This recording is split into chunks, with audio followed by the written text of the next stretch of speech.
Hello, Professor and classmates. My name is Amanda Stafford, and this is my Week 6 video assignment. For this week's informative speech, I decided to elaborate on the history of homeschooling in preparation for my final persuasive essay. So I hope you all enjoy. Over the last 2 decades, homeschooling has been the topic of controversy. With more and more families registering each year on a national level, it makes you wonder, what is homeschooling and where did it come from? The concept of homeschooling is hardly a new trend. It has been around for centuries. In the early colonial days, homeschooling was considered the norm, and a child's education took place at home. Children were taught everyday tasks, such as sewing clothes, constructing homes, raising livestock, and working in the fields. These primary skills were essential at that time, and more importantly, necessary for survival. When lessons were taught at home, writing and arithmetic were the 2 main subjects being developed. Homeschooling back then was completely normal, and no one sent their children away for instruction.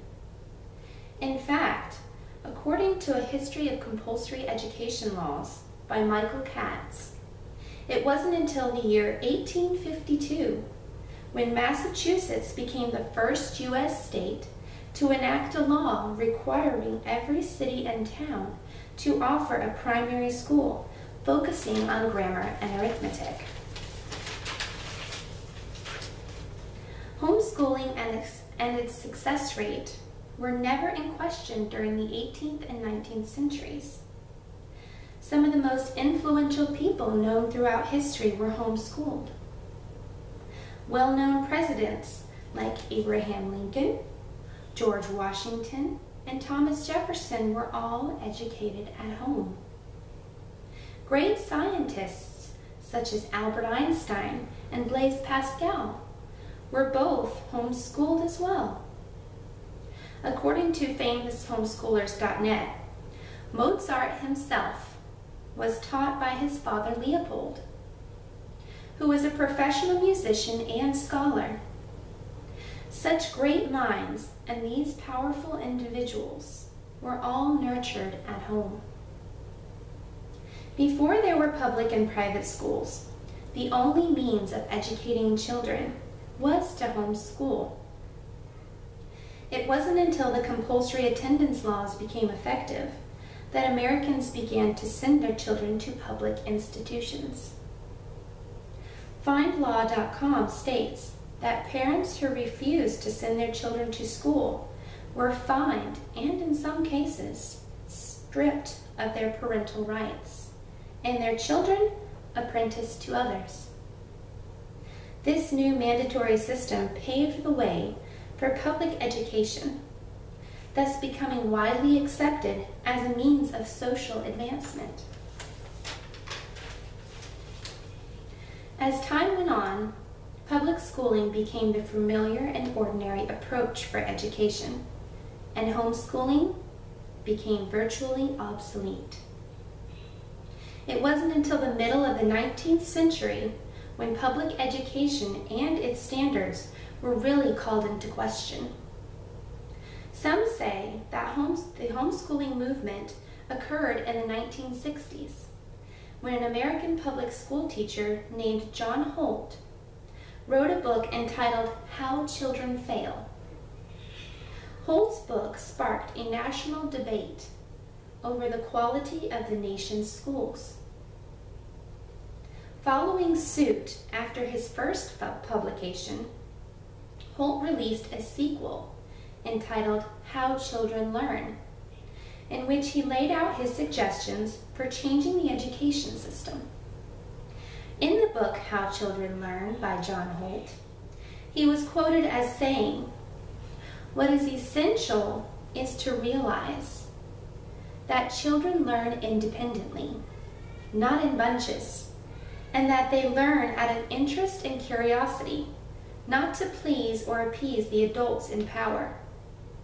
Holt's influence caused others to be more open-minded about homeschooling once again, and by 1980, it was beginning to make its comeback.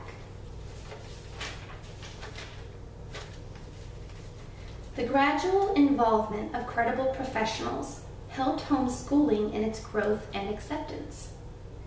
However, it didn't come without opposition. As homeschooling became more prominent, so too did hostility towards home educating families, thus creating a need for legal defense in support of homeschoolers. The Homeschool Legal Defense Association was founded in March of 1983 by two attorneys and homeschooling fathers, Mike Ferris and Mike Smith. Families who chose to homeschool often encountered legal challenges that required representation, and the HSLDA made their services available and affordable when such needs arose. They also made a name for themselves by bringing about the end of the last remaining holdouts. And by the early 1990s, homeschooling was finally made legal in all 50 states in the U.S. When 1995 rolled around, homeschooling was growing by leaps and bounds. The number of homeschooling families in America was on the rise, and I am proud to say that my family can be counted among them. I myself was homeschooled from the second grade all the way up until my high school graduation. There are many reasons why families decide to homeschool. Educational reasons, religious reasons, child reasons, and even family reasons. Whatever the grounds may be, the option to homeschool was now legal and looking more and more positive each year. Today, over 2 million students are learning at home. That's a 75% increase from the year 1999.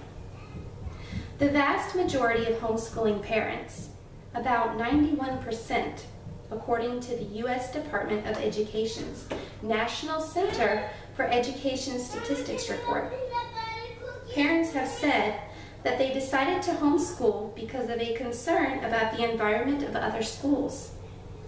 Every year, the public education system is becoming less and less appealing, while homeschooling, which has been around for centuries, but once deemed taboo, is now increasingly popular and preferred. Homeschooling has come a long way, but I myself can say that I am a product of homeschooling and its proven success throughout history. Thank you.